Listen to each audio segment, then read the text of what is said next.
What's up, everybody? In today's classrooms, we navigate the crossroads where policy meets diversity and where global academic currents are reshaping the shores of higher education. On the other side.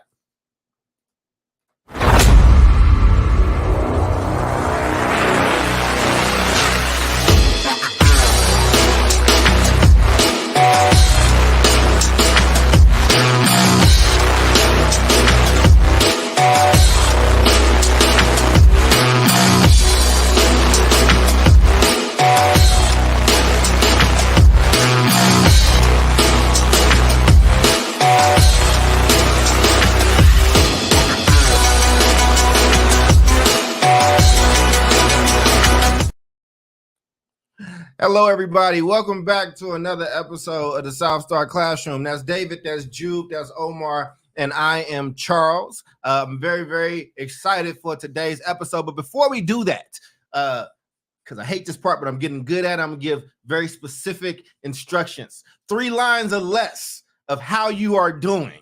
And we're going to start with Omar. We're going to start with Mr. Yanar, our resident model and man of mystery with the best hair in the game. How are you, Omar? Man, I love it, baby. 3 lines or less, man. That's already 1 line right there. Damn, it's gone. I am doing all right. I got sciatica, so my back is killing me. But I'm actually kind of processing a difficult situation right now. One of my childhood friends, in fact, she was my ex-girlfriend in high school, is in a really deep and difficult medical situation. She's in hospice right now. So I'm trying to process a lot of difficult information and a lot of existential crisis, and having someone as young and as close as that friend in that dire circumstance. So not the best of news, but the difficulties that we must all face. I don't know if it's irony, more like coincidence. The week before, on Friday, our boy, Dr. Benitez, who's been on the show before, got married. So from one day to the next, from marriage to this, just suppose it's the difficulties of life and growing up. All right. Well, 1, let us know if you need us in any ways at all. And 2, I've just thrown out the damn 3 lines rule because obviously if you need to take the time and actually check in and do what you got to do. So grand opening, grand closing, apparently. Jude. How are you? And I want to definitely make sure I gave credence to what Omar said in the all seriousness of it. But Jude, take as much time as you need on your check-in so I don't step on an actual emotional moment. Wow, your emotional intelligence is like skyrocketing, you know.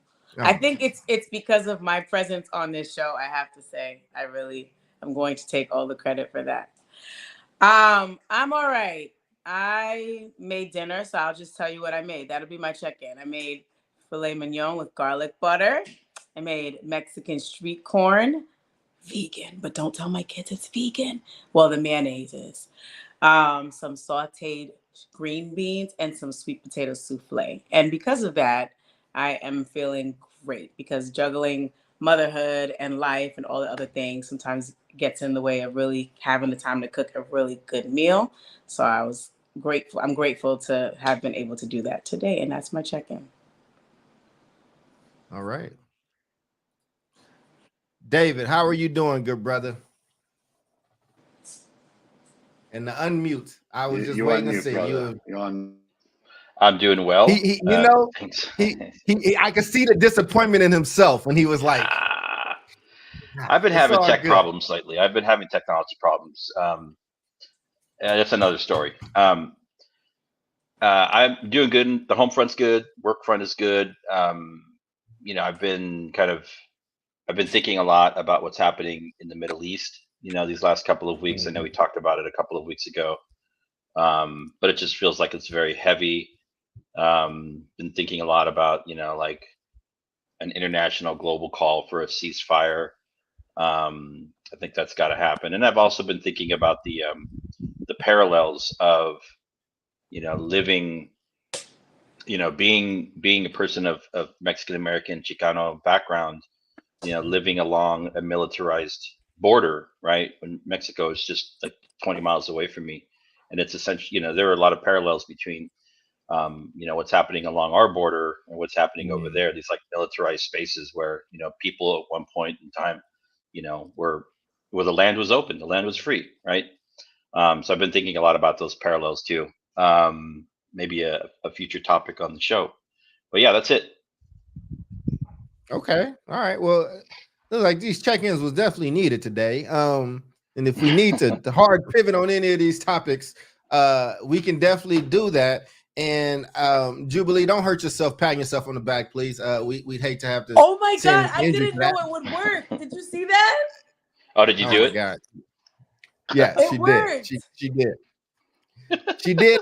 She took all the credit for what she called a leap in emotional intelligence on my part. I assure you, there is no growth here. So I will say for my check-in, man, I would say it's busy stuff. There's things that are happening, and sometimes you can just kind of be going along with the inertia of stuff and get numb to things. There's so much stuff happening in the world, and then you got stuff happening in your life, and at some point, it's like you gotta try to block stuff out to get things done, or you'll get nothing completed. You know what I mean? So it just is what it is, man. But it kind of sucks. But I'm happy to see you all and praying for everybody on all these different sides of all these different conflicts, man. It's just really sad to see, because from far away, I just see death and sadness, and it sucks.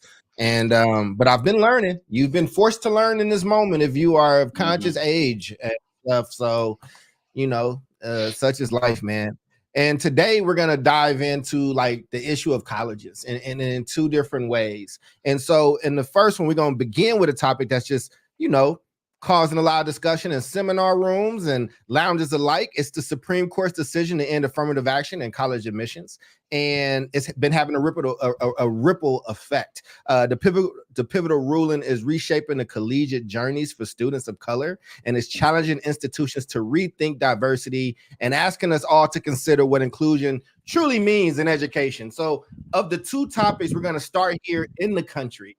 There's been a lot of ramification that's come from the Supreme Court's ruling. And one of the articles that I sent to you all, and it was titled "How the End of Affirmative Action is Changing College Admissions," and it looked at schools in our lovely and beloved California, David. And it was basically, they're trying to find ways to work around it. So if they can't use race, what other holistic methods can they use to determine, who might be an oppressed group, who might not have had the same opportunity to get into your school or to stay into your school.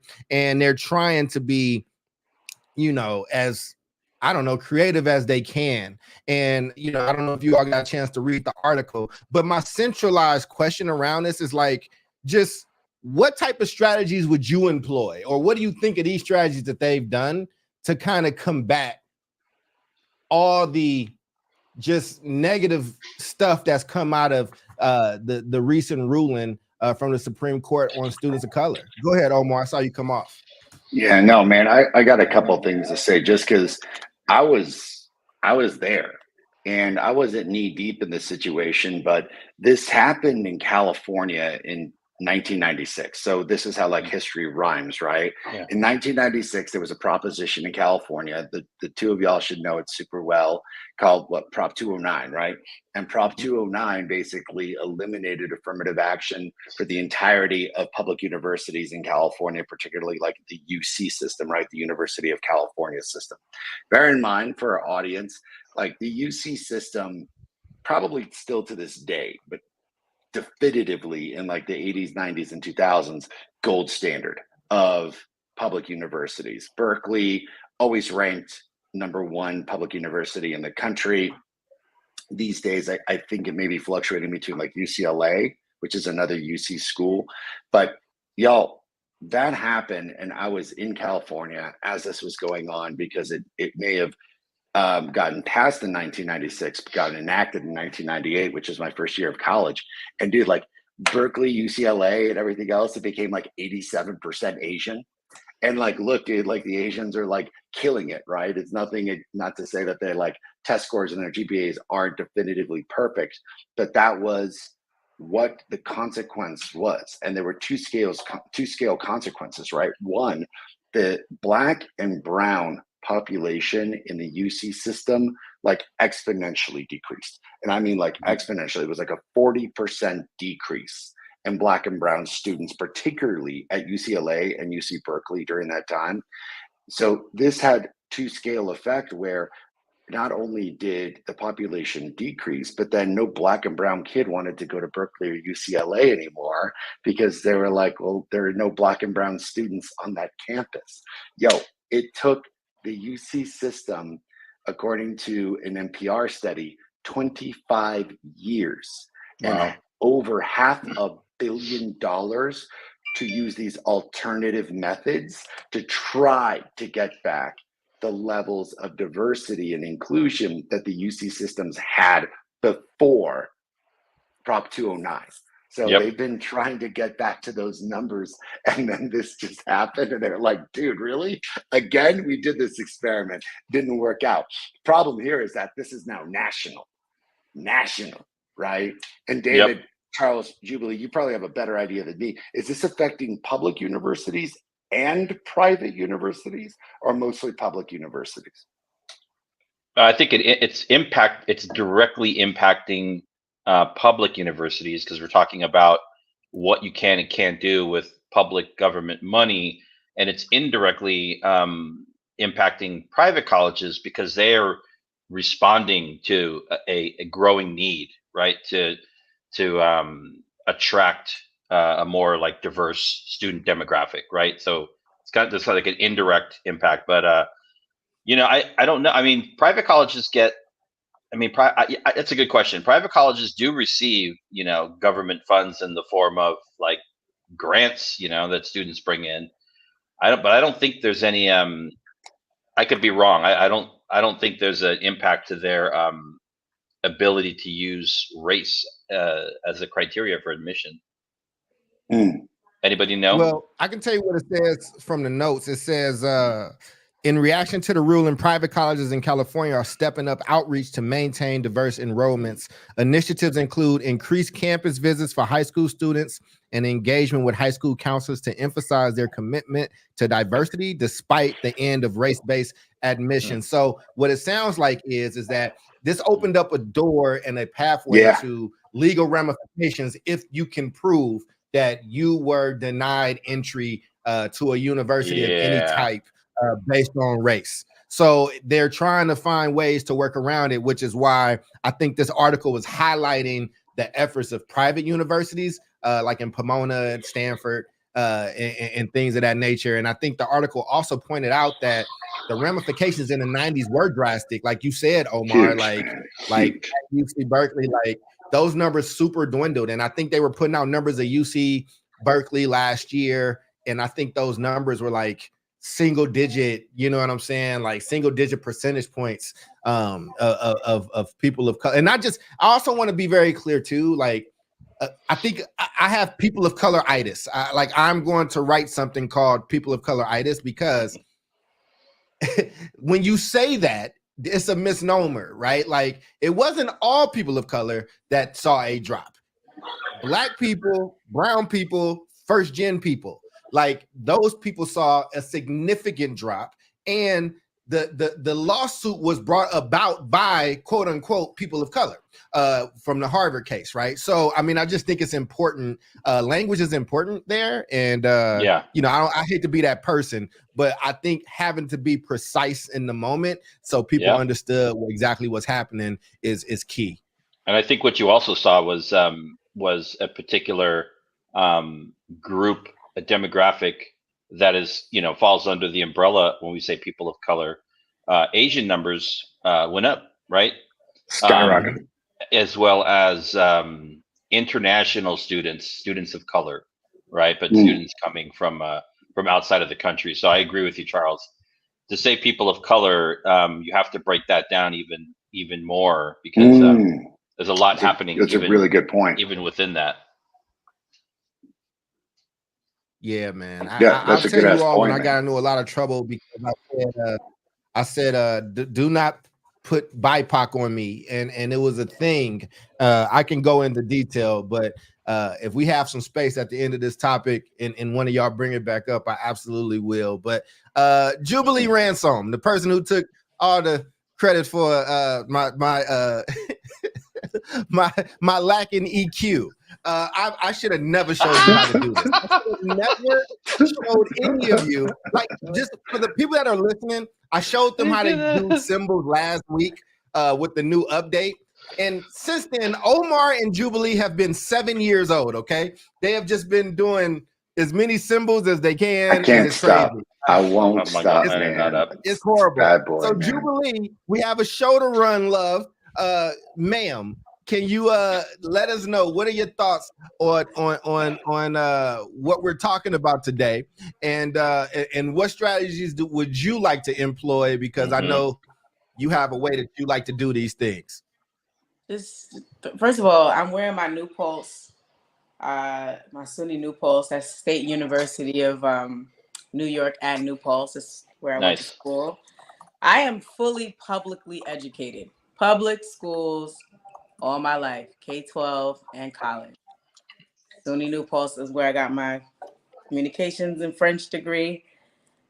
CUNY's, two CUNY's, CUNY Brooklyn and CUNY Baruch, where I got my childhood ed and my leadership degree. So I feel like the strategy I would want to use is just throw this whole system away, because why did you even approve to end affirmative action? Like, without, I want to know what strategies they came up with, right? Like, what, so how are universities going to come up with these strategies? Like, why did you do that without a scaffold in place? Right. Oh, man. You're questioning why the Supreme Court, man, who's turned I like feel like you know ludicrously what right wing and deeply But Catholic, Thank you, decided to Omar. get rid of because I feel blacks and like minorities. you made this decision for everybody. Like, all right, y'all deal with it, right? But the individual universities or college systems didn't have a say so in whether or not you ended. So that's what I'm saying. It's just like, what? But that's not. I mean, But that's not what the Supreme Court does, though. We love you, Jube. I love Jube. I love that it was Omar that jumped in this time and not me, because they'd be like, "You be picking on Jubilee," and I absolutely don't. Are you relitigating the Supreme Court case and saying why didn't the Supreme Court, this Supreme Court, put in scaffolds and a plan in place? One, they don't have the authority to do that, but two, these folks brought the case. They said this was unconstitutional. They argued it. And a very conservative court said, you're right, it is unconstitutional because of the basis of what the United States is supposed to live on. Now, none of us here agree. That's why we have a show called the South Star Classroom. But I'm just saying, I know that it's a rhetorical question, but so did you get in them, Jubilee, but don't get in them. I want to hear how you would make sure, because you got a kid that's about to go into this process. Yes. After I remind you, did you ever watch the movie Law Abiding Citizen? Mm-hmm. That's like one of my favorite Jamie Foxx did a great job, and Gerard Butler. Great job. Yes. When he gets into the courtroom defending himself, he's got all the paperwork and he talks himself right out of that courtroom. Well, almost, right? He committed murder. He knows he did the crime, but he came up with a defense to get himself off, and the judge was about to release him. And he was like, this is why the system is the way it is. You're going to let me off because I was able to put this argument together. And this is essentially what I'm saying. Yes, I am asking. I know the answer. Yes, it's a rhetorical question. Yes, I know that's not a function of the Supreme Court. But all I'm saying is there are children, there are young adults who are looking to, be educated in this country so that they can have an even brighter future. And to me, this has shifted it and closed so many opportunities, right, without the scaffold. So strategy I would use, I feel like these private universities should really get on top of it. I think the public piece is very, very, very touchy because I think you could use income, maybe, right? I think you can use those things, but I feel like the private universities should figure out how they're going to be more appealing to the students that probably would have been going to public universities. I mean, that's what I think off the top of my head, honestly. I feel like I don't want to say it's a business, but it is like a business. And as we see in the economy, when there are things that are shifting, right, that some other company comes along and was like, hey, this is shifting. Don't you want to come with us now? I feel like it would be great if many of these private universities that have the space and the wherewithal and the flexibility to change their policies and be like, all right, we're appealing to you. I think they should figure out how to do it. Otherwise, I think there's going to be a bunch of young adults that are not attending because it's too much. I think it's too much to grapple with, to figure out like how to get into these programs already. And without that scaffold, such as like EOP, like not only did I go, to state and city universities, but I also got in through EOP, which was a program connected to, affirmative action. So those are my thoughts on the top of my. Yeah, and EOP and EOPS still be, I think it still is going to be intact. I think the article pointed out that there's been a lot more money that's going into these type of groups and building that out and making sure this is around. So this is around admissions only. So the case is around who gets admitted and why. So for the people that may not be, can I just take 2 minutes, David, to clear that out? Somebody has a lot of background noise. Somebody got a lot of background noise. So basically, here's the quick and dirty version of what's happened. Harvard was a school in question, and there were families that felt like they didn't get in because affirmative action students were taking up those slots in those spaces. So there were some groups that formed with them. They happened to have been of the white persuasion, but this was a case that was put from the Asian community, and they basically were saying, look, we did all of the things that were required to get in here. We have the best grades, we're doing all this stuff, but we're not being considered, or we're losing spots because of affirmative action. And by the way, for those that don't know, legacy admissions is still a thing. So if you went to an Ivy school and your parents went to an Ivy school, your chance to get into said Ivy school is still a lot higher. And oh yeah, your parents can also donate a statue and you will also miraculously get in. But the case is arguing that it's those damn 5 to 9 people that are getting in because of this quota is the reason why you're not happening. So this had been in court and lingering for a while. It's been happening for a long time, and it caused a lot of tension. And then it finally got ruled on, but it's only ruling on admissions. And what this allows those parents to do, it gives people legal precedence so they can sue if they feel that that's the reason that they may or may that they were not admitted to prestigious universities. So EOP and EOPS, for y'all that don't know, early opportunity program, and that's the one for university system, and EOPS tends to be the organization for community college programs that once you get in, they offer you mentoring services, help you with classes and getting extra resources just to make sure that you stay and that you're able to be in there. So that's that for, thank you for even saying that, Jubilee, so I can make sure that everybody listening understands what has happened. Yep. Gotcha. So I am the product of public schools as well, all the way from kindergarten through, advanced degrees. I'm also a first generation college. I was a first generation college student, and I'm a product of affirmative action. I think so. What we have now are these things called, and not these things, these are colleges and universities called HBCUs, right? So I think looking at the more than 100 HBCUs that are currently serving, more or less 230,000 students across the country, and how are, what kind of enrollment admissions practices are they, have they created, and then what kind of programming have they created to help Black college students to be successful, right? As well as we have Hispanic serving institutions, right? HSIs.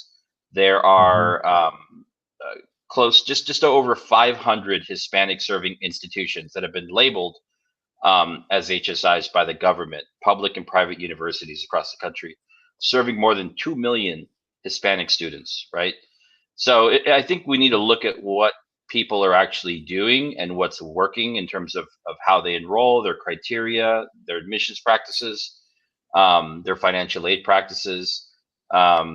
If something is working, we don't need to reinvent it. I think there's plenty of data out there to actually figure out, hey, these people have figured it out with or without affirmative action. All that to say, I also don't feel like it's a college or university issue. What we're really talking about is it's a K-12 issue, right? You're looking at trying to play whack-a-mole. Meanwhile, the big elephant in the room is actually what's happening in K-12, right? And obviously, you know, K-12, when I say K-12, I mean kindergarten through 12th grade. I mean public schools, private schools, public charter schools. They're not going to be able to eradicate poverty on their own. But you know, they can and they should be doing a much better job to prepare students academically, so they can take the SAT and the ACT and get, you know, a high score, right? That's reflective of what they've learned in school, so that they can, you know, graduate with the appropriate credits. In California, it's called the A through G. And so they can have early exposure to college. Even like when we're looking at some of the research, there's very clear research that says taking, you know, even as young as like 8th graders, low income or rural or urban students of color on a college tour starting in the 8th grade has a very clear positive impact on their education through high school, and then the likelihood that they will apply and attend a college, right? So there are lots of things. I mean, again, I don't feel like part of it is like, yeah, we should be talking about college admissions, but you know, if we're figuring out how to enroll more Black and brown students into colleges when they are not actually academically prepared, you know, we're setting young people up for failure. So I actually think it's a K-12 issue. Yeah, I think that's what's up, man. I mean, I'm interested to hear it, but funny enough, for those listening, HBCUs do not restrict upon race. They are marketed and targeted towards Black people, but they are not discriminatory. In fact, in 2016, 11.4% of all HBCU students were white, and in 2016, that same year, with this article that I was looking at, in Lincoln University in Missouri, 40% of that Black HBCU university's population is identifies as white only. So, you know, so basically, you still can't be discriminated against technically because of your race. Now, for those that are listening and you're just an everyday person, don't work in education, don't work in admissions, when you have, let's say you got 500 seats and 2,000 people apply for those seats, you have to build out discriminatory practices. And I know that we always put discrimination in a negative term, but you have to find a way to weed out, like, oh, who are the students that we take, or whatever the case is. There's a lot of things. They look at grades, they look at test scores, they look at extracurricular activities, leadership. What they're saying is that race can no longer be one of those discriminatory factors that are utilized as you choose your student body. And as Omar pointed out, we saw when this happened earlier on. I think it was the Michigan case or whatnot, but it impacted places like UC Berkeley. We saw that dropped significantly. But here's the thing: a lot of this is dropping significantly. College admissions across the country are dropping just a lot, and that takes us to from the domestic to the international stage, and our educational voyage takes us across the Atlantic. Is anybody's British accents on point? Are you ready? Like, we're gonna have some fish and chips. Jubilee can't have none because she's a fake vegan. But in this, it says the exchange of students. Just throwing shade. He does pick on me, but all I do is show love, because when they go low, I go high. Throwing shade for no reason, dude. And it's can I finish my transition, please? In a British accent. I wrote the hell out of these. Listen, ChatGPT and I wrote the hell out of these transitions today, and I would like to read them. Thank you very much. And tell Papa Jubilee that we said hey, because that's my homie. He watches the show and he's a fan. And he said get her more British.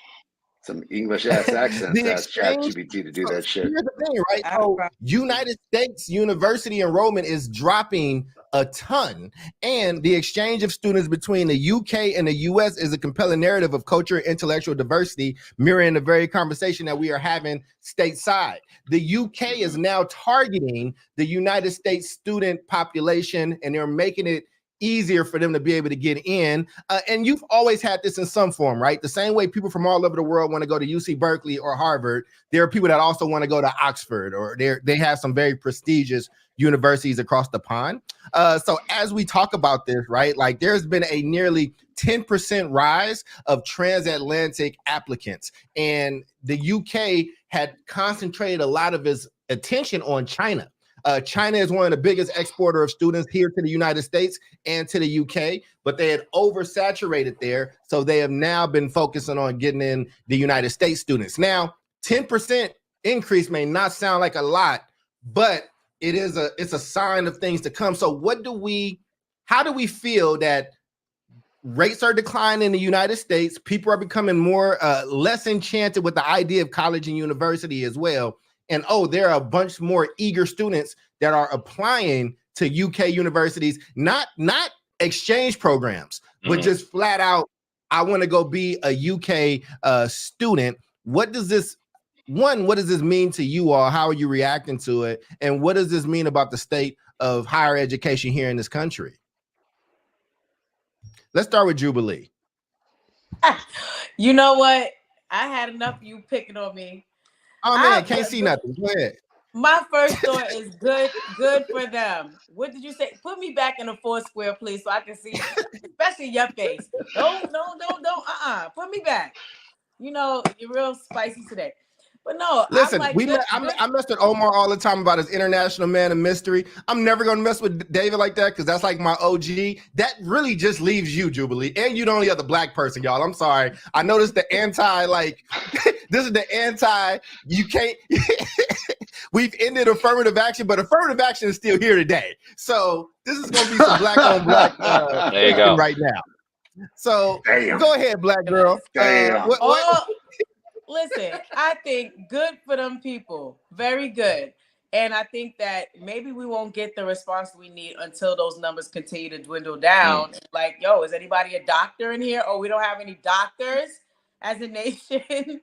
Like, which is why I asked my rhetorical question earlier, because I feel like within the same conversation when it was decided that affirmative action is going to be done away with, should have been what will be used, on the other side, like just that balancing act, like, because to leave universities to figure this out on their own, right? It's like, when are you going to have time to figure that out? And maybe that's the question. I'll leave a question mark, because I do want to know. I'd love to hear what these universities came up with so far in terms of how they plan to figure out what they feel like is fair, right? Or for college admissions. Like, I'm curious to know what they came up with, but I feel like it should have been like a national thing, just like the decision was national. Then the scaffold or the next step, like, please use these criteria and this only to allow them in, or what have you. Like, why wasn't there that level of investment? So as a result, we're going to have YouTube University. People are going to go to Oxford. People are going to go study in Istanbul or wherever they want. And it may be possible we may be the country with, the least amount of college graduates in the next 10 years. And I think it's sad, but I feel like that's where we're headed as a country. Like, politics win, and children, young adult, and the future of our country do not win. That is like truly outstanding editorialism. My question is this an attempt by the British to reclaim their territories that they lost vis-a-vis 1776? Is this where the British are headed? They're just simply saying, listen, like, we may have lost the war, but you will lose the war of attrition, because all of us, Harry Potter's coming. We got Shakespeare coming. We got Sherlock Holmes coming. They're coming to infiltrate our universities. And then when they come over here, and man, like they savor the good ass food. They get the good ass weather. They're like, oh man, I don't need to return to like, dreary ass London. And then they just start populating the country. What is then going to happen, Jubilee? Are we going to find ourselves in a new Britain? Is New York going to be New York? That's what I have to ask about the situation. In all seriousness, I will say that, listen, like this is a really cool statistic, but far from something that has not been a reality in the United States. Meaning, like, I got to go to some fancy ass universities, and Stanford was chock filled with international kids. Why? Because they're paying full tuition, and because this is like, these are these name brand universities that people aspire to go to. And I was at Harvard. Half of the Harvard Kennedy School was international. Half. That's over 50% of those kids were international. Now, granted, like, it is that school where people from like everywhere from Sudan to Argentina to Tibet, literally, I know people from all three of those places spanning the globe, came because they're going to become, essentially the future leaders of their country. But what I wonder is about the Americans going abroad, because I think as college becomes extraordinarily more difficult to pay for, as policies like affirmative action start limiting the ability for kids to take advantage of universities and competitive financial aid and even in-state tuition and things like that, like, our kids looking for options to get the hell out, to go to Canada, to go to England, to go somewhere else. Sorry, I got a lot of chimes going on. I need to turn those off. So I'm kind of wondering less about who's coming in and what are y'all's thoughts about us going out? Because have those statistics always been the same? I don't think so. I'd have to look that up. Anyone got that info? No. Well, and here's the thing, right? Oh, go ahead, David. I'm coming after you. Yeah. So, I have a very kind of practical response to this situation. I think so. We are a show that focuses in and around like education, mainly in the United States, right? I think most of us are credentialed, certificated. But like if you get a teaching credential from Stanford, like you may or may not be able to use that in Illinois or New York, right? So we live in this system where we have 50 states and degrees are generally transferable, but like technical certifications and licenses are not. It's a mess, right? And so there's that. So now I think of people going overseas to not through what Charles was saying, not through an exchange program, because if you're an exchange student, you're still tied to your home university. You're just studying somewhere else. But like say go to Oxford, like if you graduate with a degree, my question is like, is that degree transferable? If you get some kind of a license or certificate, it's probably not transferable if you plan to come back to the United States, right? So you have this issue of what they call like reciprocity, right? And this was not that long ago. I think probably in and around 2000. I just heard the story on the radio last week, so this is a good topic. Europe has figured this out within Europe as a result of negotiations that happened again starting in in the late 90s. European Higher Education Act, where they've got a number of different, I think 49 European nations have signed on to an agreement which does two things. It allows, if you live in like Ukraine and you want to attend college in Spain, and Spain's part of the agreement, you get to pay like localized. You don't pay like international student. You pay local domestic tuition, and then your degree that you get from the University of Madrid is also transferable when you go back to the Ukraine. they figured out how to make it just a kind of across the board. They've developed a set of standards and criteria so that so these things are able to kind of cross borders, right?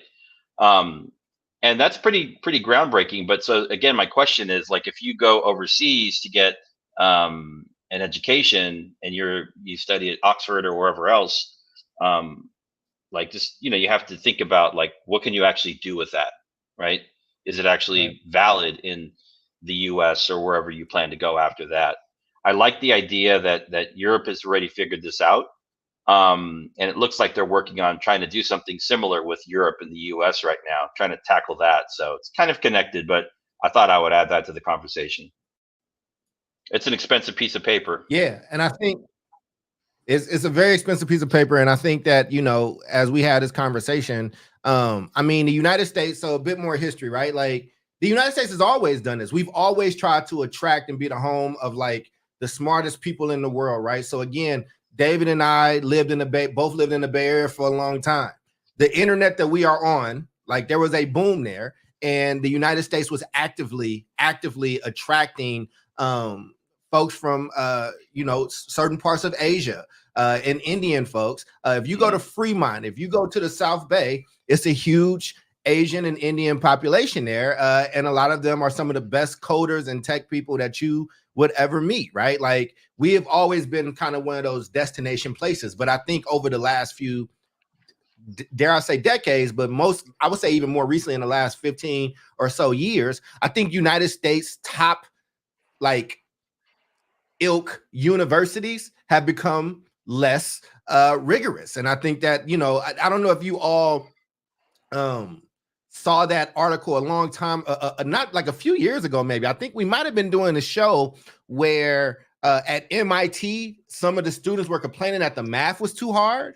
It's MIT. Like, for those that don't know, MIT is like that place, right? Or there was a lot of a professor stepped down because he was like, listen, like, I've been doing this for 40 or 50 years. Like, the math isn't changing. Like, you need to kind of know this stuff. I think that, you have seen, there's been a lot of coddling, I think, that has been happening, as there's been a lot of cultural shifts that I would argue some things needed to happen, but in grand United States fashion, I think we tend to overcorrect, and that pendulum swings real hard in certain places. So as the country is becoming more racially aware or oppression aware, it's also kind of overcorrecting in spaces where it's like, hey, these people don't meet this criteria, but we're going to do this. And I think that is losing a lot of respect. I think that people are not respecting the United States institution of university in the same way that they did.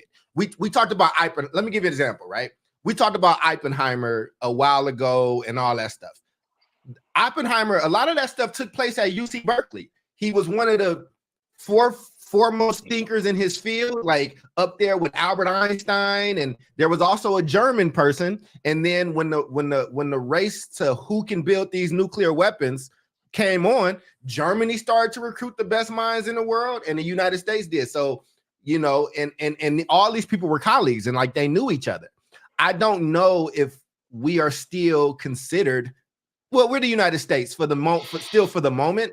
So I don't think that is fully gone, right? Like, but I think that other countries are not leaning on the United States in a way in which they used to, like the NASA race, right? Like the race to the moon. Like, there used to be a lot of things that the United States used to pride itself on, intellectually speaking. And I think that there's a lot of evidence that, rigor has gone down. So if rigor's going down, if enrollment is going down, if costs are going up, and if you're the UK and you're like, yo, we might want our spot back, the way Omar said, you know what I'm saying? And in that article, they are also dropping the price. They're making it less cost prohibitive for you to be a student there. Now, for people that don't know, like maybe you didn't go to college or whatever the case is, I went to my local school. I went to Cal State Hayward, which is now California State University, East Bay. And then I did my grad school at San Francisco State. Again, similar to you, Jubilee, y'all have CUNY and we have the CSU and the UC system respectively, right?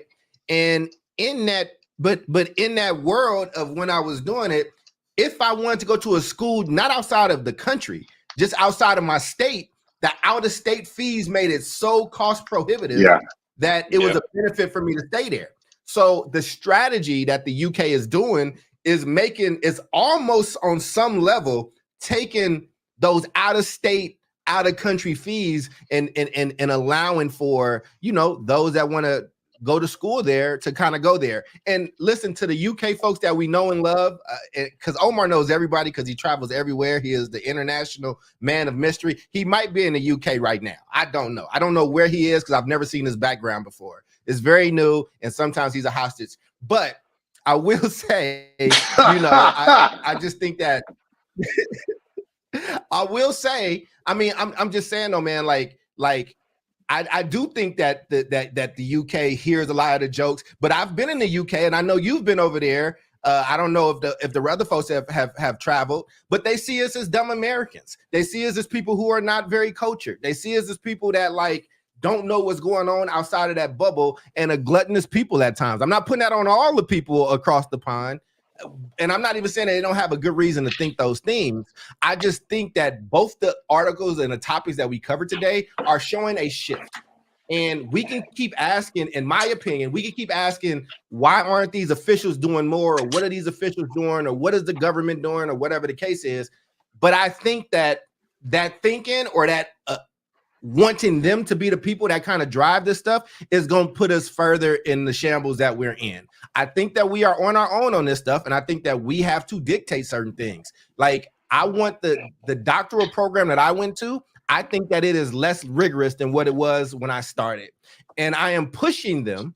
I'm pushing them to say, man, you need to be more rigorous. In EDD programs, which I have mine, there are some programs that are debating, and some have already did it, to get rid of the dissertation. And it boggles my mind because it's like, stop, like, that's a process that you have to go through to become a doctor. There's a reason for it to be there. You don't need to make it easier because the problems that we face are not becoming easier problems. They're becoming more and more complicated. And if we keep abandoning logic and smarts and wanting to be the best in certain things and getting the best minds, to make ourselves feel good or to not get canceled or whatever the case is, then damn it, sometimes you get what you get.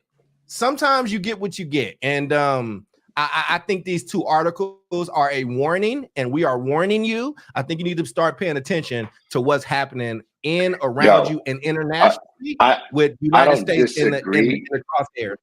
Look, I don't disagree, Doc, but like I think, and it's my boy Alonzo that brought the question, man. So I don't know if you posted it or not, but he should be. He said, you know, the question you should be asking is, it's the next one after that, is why are many college graduates pursuing jobs overseas rather than staying in the United States? And two things about that. One, man, I just thought of this too, which is kind of eerie. And maybe because of the topic, but I was thinking this even before I was doing all the research on that 10% that's going to Europe and the 10% that's coming here. My dad's best friend, Michael Schern, brilliant economist. He was like a godfather to me, an uncle, closer to me than an uncle than most of my uncles.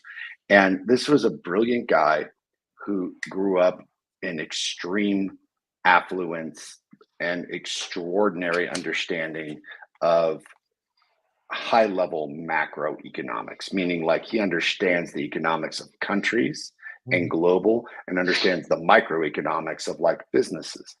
And I can't forget it for the life of me. We were talking about, this is years ago. You're talking about 15, 20 years ago. He was talking about the economic state of the United States. And he's like, I think it's collapsing. And we're like, well, what should we do about that? And he's like, you should learn a Scandinavian language and move to Scandinavia. And he was not joking. Like he was not joking at all. Like he was absolutely definitive about that, to the point where his son, Michael Schern Jr., a good friend of ours in the family, is fluent in Mandarin now. Like just got fluent in Spanish, fluent in English, fluent in Mandarin, and doing hella business with the Chinese.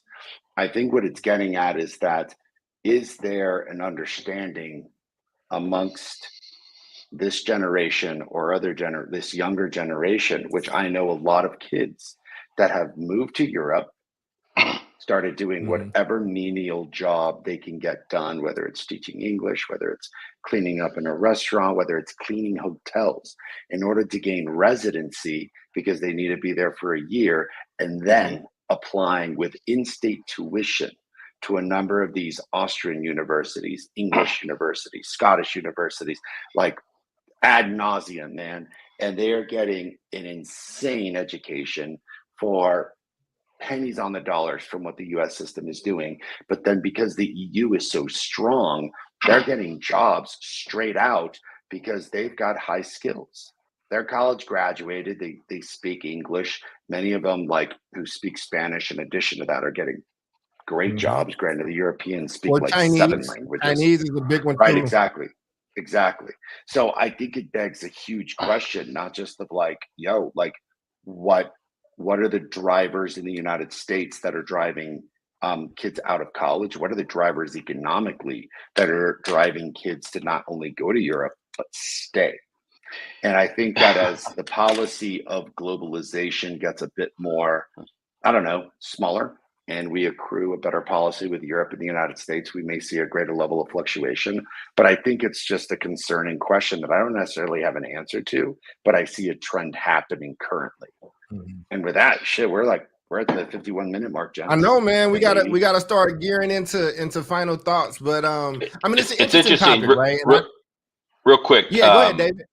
Omar mentioned Austria, and I'm looking at a college kind of tuition trends report focusing on California, but also internationally. And this is data from like 2018.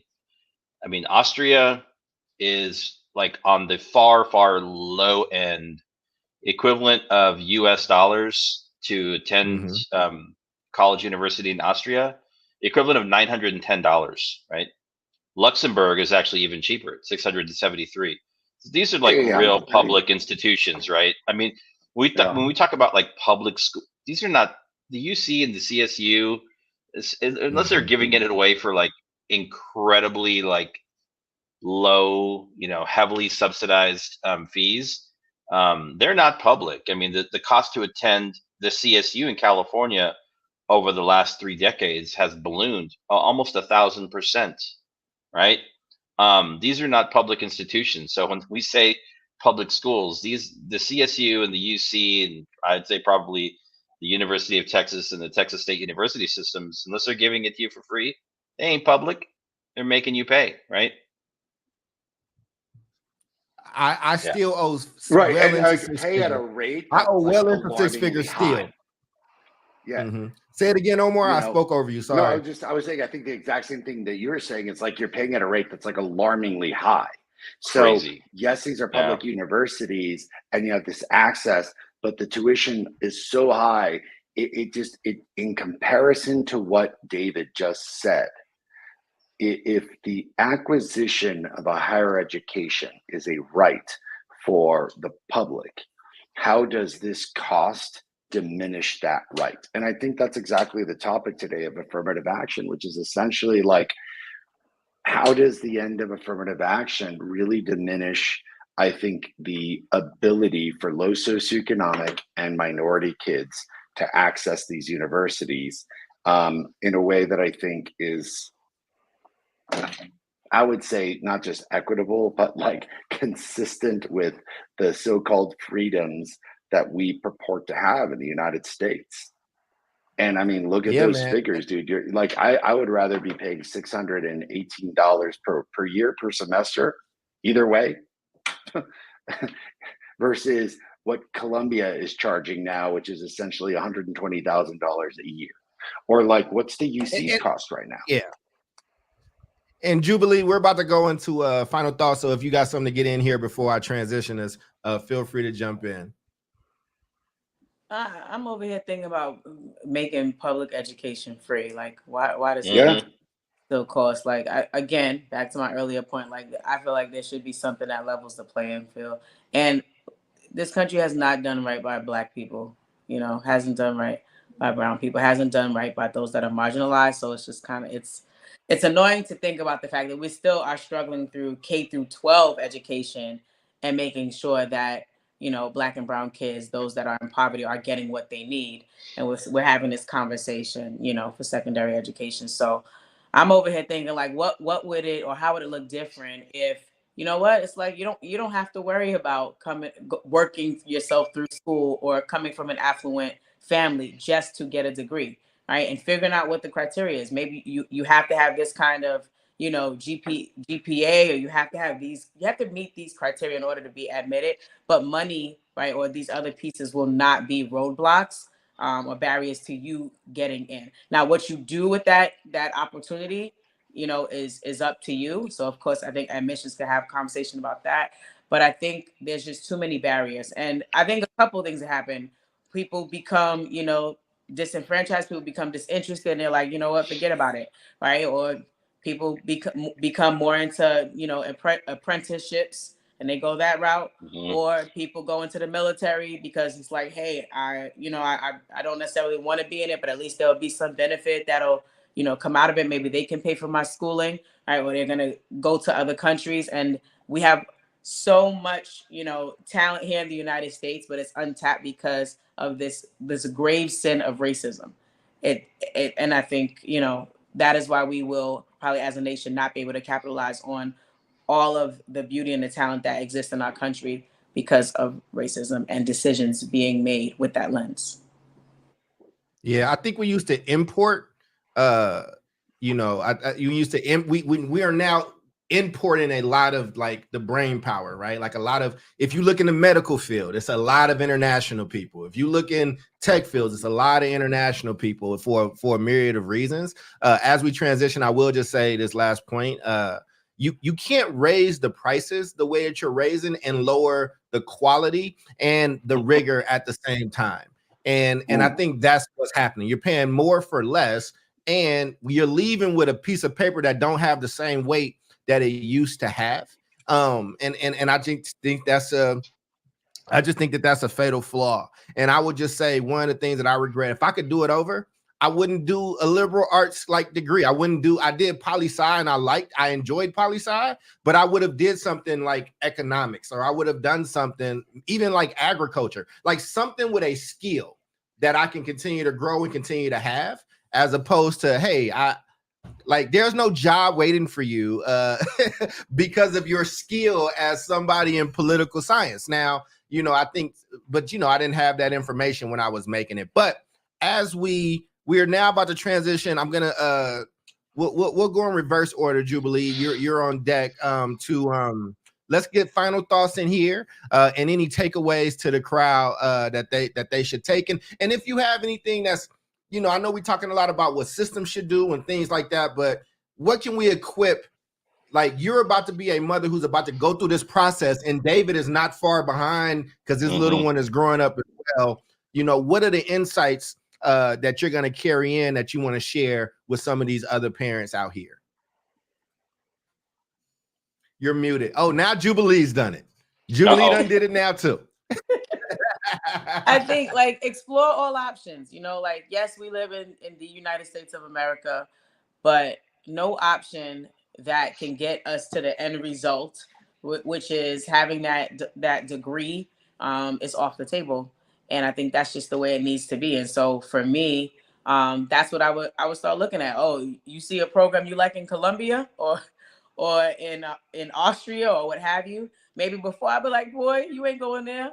But now it's just like, you know what? If they've got a great, you know, program for medicine or coding or business entrepreneurship or whatever it is, and they have it where it's more affordable or whatever, maybe we'd have to be considering that.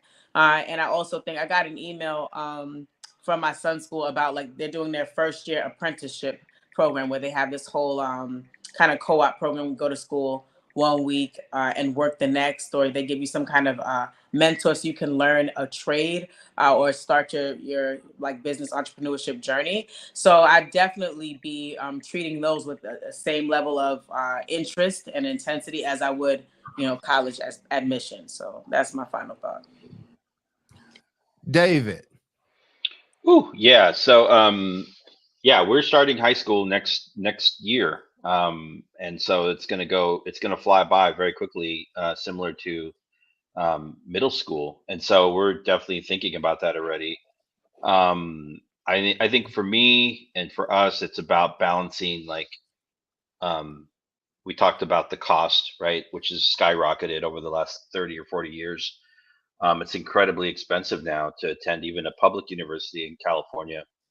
So thinking about obviously cost, thinking about quality of the education, and then thinking about the outcome, which is like how much opportunity will that afford, my son? What kind of degree? I didn't have the guidance. I kind of by default ended up, doing political science because that's kind of what I liked.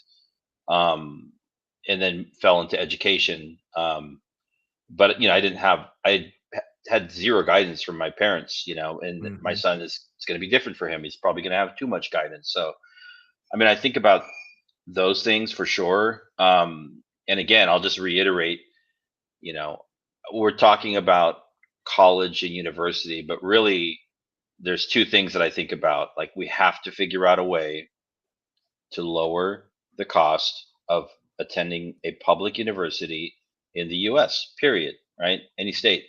Otherwise, if it's too far out of reach, it's no longer public. You shouldn't call them public anymore. Come up with some other name, but they're not public. And then, Mhm. um, the other thing is, again, the bigger issue is, like, we're really not dealing with the college issue. It's really a K-12 issue.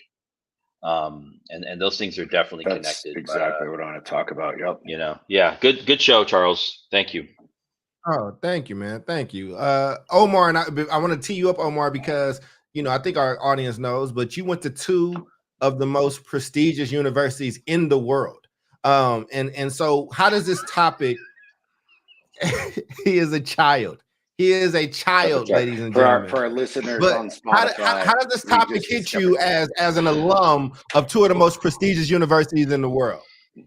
I'm taking them people off the So screen. Continue, brother. yeah, I'm gonna take you all on a quick journey, man. So a huge shout out to my boy Anthony Jack. And Anthony's a friend of mine that I got to meet at Harvard. And if you haven't had a chance, I encourage all of our listeners, and I certainly encourage everyone at South Star to get his book, either the audio version or the hard copy. It's called The Privileged Poor. And it's Mm, about kids like us who grow up low income that are going to these highly prestigious universities. And it's not just the shell shock of being around students who have such a level of like wealth and affluence that it's unimaginable. So when I talk about that, like Chris Rock once made a joke about wealth. He was talking about Paris Hilton. He's like, wealth is something that could never go away. Like hell, like if you're rich, you could waste rich on like one summer and a drug habit. But like wealth, like the Hiltons, that's never going away. The people that own the color blue ain't going away. And like I was friends, and I mean, I would consider him still a friend with, the heir to vanilla. Like I am not lying about that. And when I say that, I mean my buddy, I'll not mention his name. He was a fraternity brother of mine, cool as shit, dude. You'd never know that, he was this affluent because he kept it really modest. But he's from Madagascar. His family owns the vanilla bean exporting wow. companies of the world.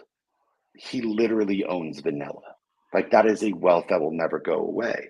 So what I'm getting at is that how do I feel about all this? Guys, these are the kids that go to these universities, right?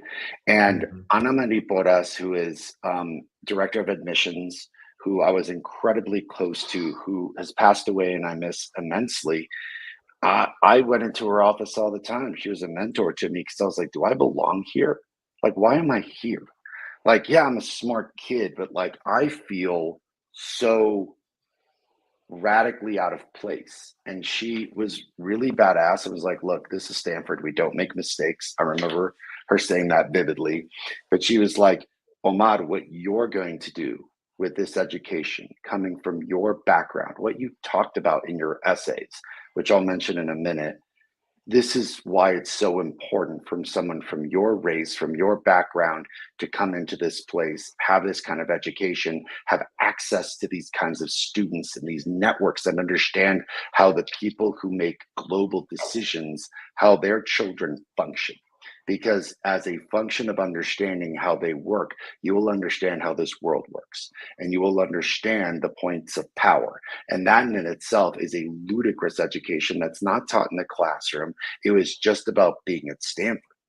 And listen, like I wrote an essay about wanting to change the face of public education.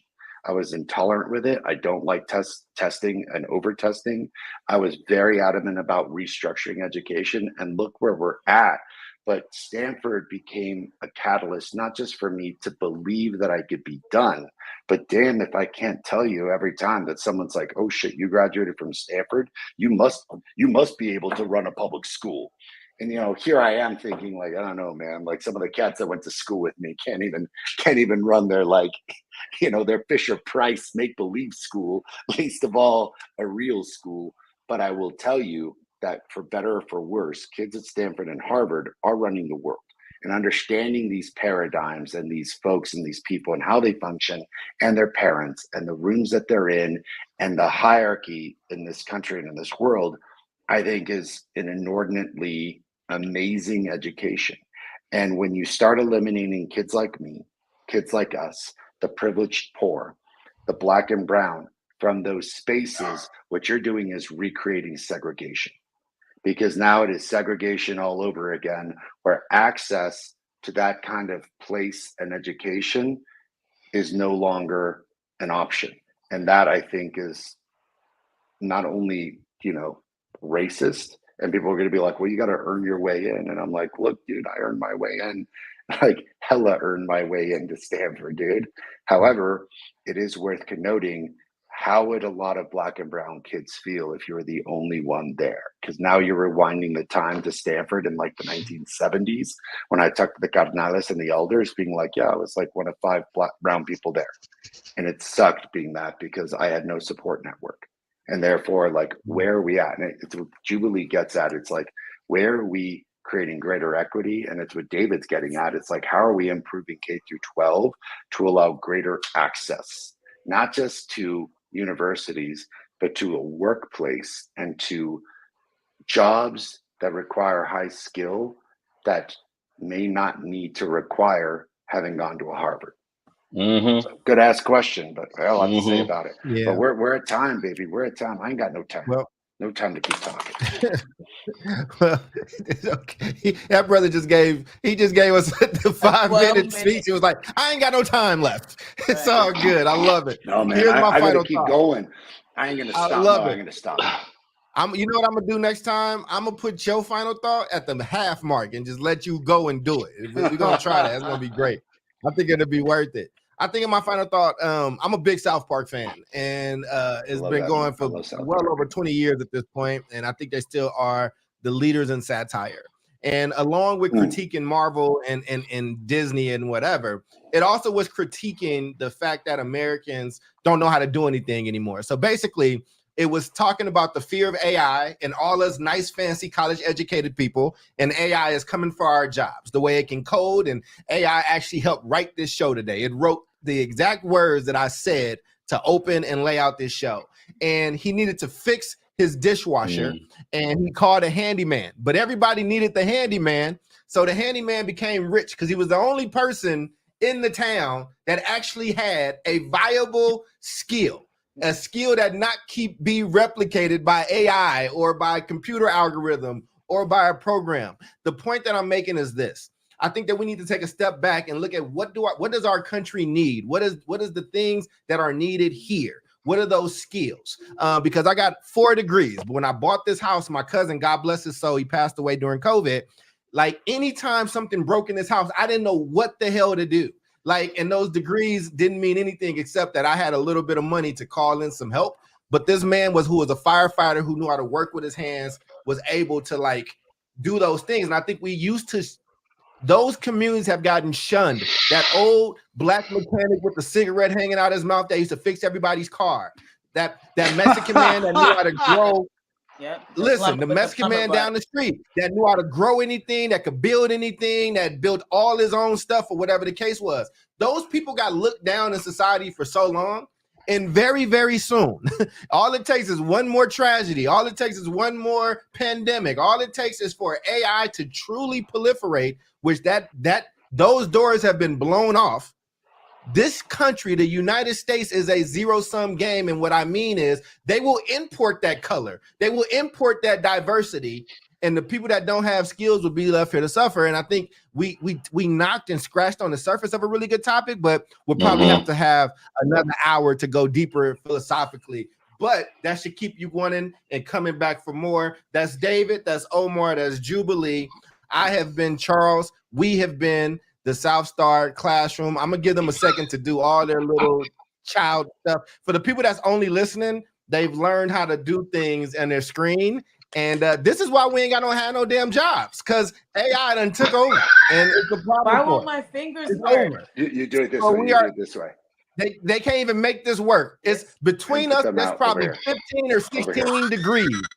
And we can't figure out a damn thing. Oh my God. Y'all take care.